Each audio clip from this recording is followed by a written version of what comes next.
1996 میں قافلہ حق نواز کے اس برق رفتار شاہ سوار کو ضلع ملیر کی صدارت پر فائز کر دیا گیا۔ اس نوجوان کی قیادت میں ضلع ملیر نے اہم ترین سنگ میل عبور کیے۔ یہ پرعزم جرنیل ریوز کی چالوں کو تسلسل کے ساتھ رونتا چلا گیا۔ یوں 1998 میں کراچی ڈویژن نے اس باہمت انسان کو کراچی کی نائب صدارت کی ذمہ داریاں سونپ دی۔ یہ وہی موقع تھا جب اہل سنت کے اس سرخیل کو صوبائی شورا میں شامل کر لیا گیا۔ مرکزی ترجمان رہنے والے اس تاریخ ساز فرد نے ہمیشہ اپنی ذات کو جماعت کے کاز کے لیے وقف رکھا۔ سن 2000 کے سال جب جماعت پر پابندی لگ چکی تھی، اس نوجوان نے اپنے ساتھیوں کے حوصلے بلند رکھے۔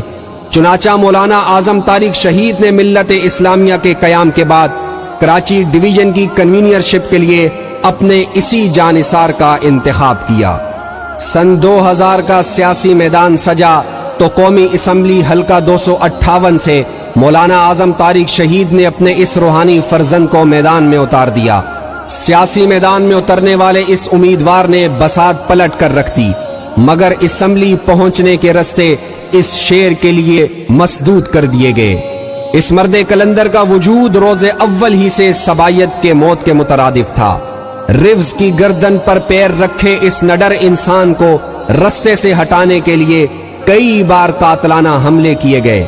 اس مرد آہن کا جسم گولیوں سے چھلنی کیا گیا، لیکن گولیوں کی بوچھاڑ میں بھی اہل سنت کا یہ شیر کراچی کی سڑکوں پر سینہ تان کر کھڑا رہا۔ استقلال کے اس کوہ گراں کو جیل کی سلاخیں بھی زیر نہ کر سکیں۔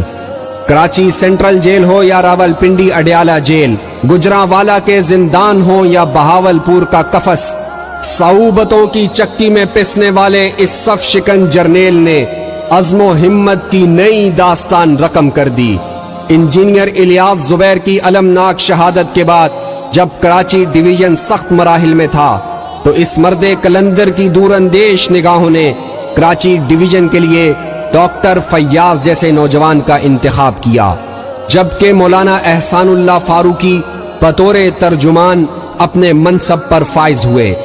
یوں کٹھن حالات کے بعد علامہ اورنگزیب فاروقی کی قیادت میں کراچی ڈویژن نے ایک نئے اور تاریخ ساز سفر کا آغاز کیا۔ شہداء کی کفالت، شہداء ڈے کا انعقاد، مدح صحابہ کے جلوس، میڈیا سیل کے قیام، اسیران کی پیروی اور سیاسی میدان میں جماعت کو نئی پہچان دینے والے اس عہد ساز شخص نے کراچی کو ایک بار پھر پرچم حق نواز تلے جمع کر دیا۔ مدارس، مساجد، خانقاہوں سمیت کالج اور یونیورسٹیوں میں بھی دفاع صحابہ کی تحریک فعال کر دی گئی۔ شہادتوں کا سفر ابھی جاری تھا، چنانچہ مولانا احسان اللہ فاروقی کو رمضان کے بابرکت مہینے میں روزے کی حالت میں شہید کر دیا گیا، جس کے بعد مولانا اکبر سعید فاروقی کراچی کے ترجمان منتخب ہوئے اور اپنے ہم منصب کے نقش قدم پر چلتے ہوئے جام شہادت نوش کر گئے۔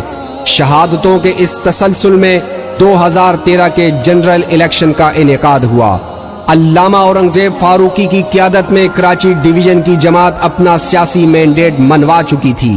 کراچی کے 2 صوبائی حلقوں PS 98 سے مولانا اورنگزیب فاروقی اور PS 93 سے ڈاکٹر فیاض واضح برتری سے کامیاب ہو گئے، لیکن سابقہ روایتوں کے مطابق اس بار بھی حق نواز کے روحانی فرزندوں کو اسمبلی جانے سے روک دیا گیا۔ ڈاکٹر فیاض اپنی جماعت کی فعالیت کو لے کر آگے بڑھتے گئے اور بالآخر کراچی شیر شاہ پراچا چوک پر اپنے رفیق خاص محمد عارف کے ہمراہ شہید کر دیے گئے۔ لیکن قافلہ سالار علامہ اورنگزیب فاروقی نے جان سے عزیز ساتھیوں کی شہادت کے باوجود اپنے کارکنوں کا حوصلہ کبھی ٹوٹنے نہ دیا، اپنا پرچم ہمیشہ سر بلند رکھا، اپنا سفر جاری رکھا، عزم پختہ اور نظر ہمیشہ منزلوں پہ رکھی۔ 2014 میں مرکزی شورا کے متفقہ فیصلے کے نتیجے میں علامہ غازی اورنگزیب فاروقی کو اہل سنت والجماعت کا مرکزی صدر نامزد کر دیا گیا۔ تاریخ نے ایک بار خود کو دہرا دیا۔ 24 سال پہلے اسی شہر کراچی سے مولانا اعظم طارق کو مرکزی نشست پر فائز کیا گیا تھا، اور ایک بار پھر شہر کراچی نے اپنا یہ شیر دل جرنیل مرکزی نشست کے لیے وقف کر دیا۔ کراچی ڈویژن کی صدارت کراچی کے حق نواز علامہ رب نواز حنفی کو سونپ دی گئی، جو آج اہل سنت کا سائبان بن کر کھڑے ہیں، اپنے شہداء سے کیا عہد نبھا رہے ہیں، جبکہ جانشین ڈاکٹر فیاض شہید علامہ تاج محمد حنفی اپنے شہداء کے مشن کی تکمیل کے لیے جان ہتھیلی پہ لیے میدان میں کھڑے ہیں۔ خدا کراچی ڈویژن کے ان سربکف جوانوں کا حامی و ناصر ہو۔